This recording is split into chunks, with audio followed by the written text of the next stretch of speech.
Hi, in this demo we will configure Nexla for writing data in big data file formats like AVRO and Parquet.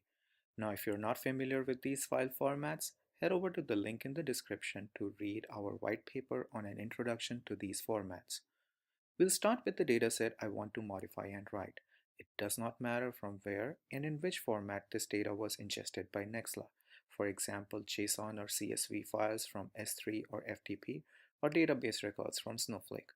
For this demo, we will select the dataset that happens to come from JSON files in my S3.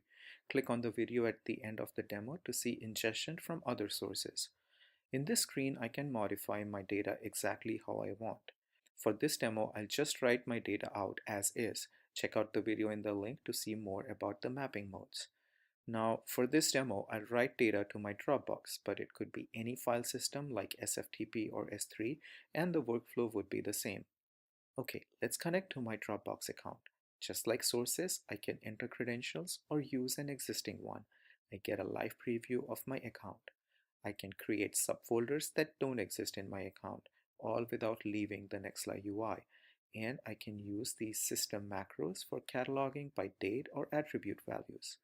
Once I have configured where to write the data, I'll configure the file format. Here, I'll select Parquet.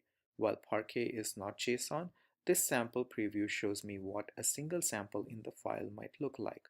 Once I select my mappings and destination, I'll activate this data flow. And I'm done. Nextla will now write Parquet files to my Dropbox anytime there is new data for this dataset. As with sources, there is full history on every data write attempt made by Nexla. I can preview the files generated. I can pause and edit this destination setup.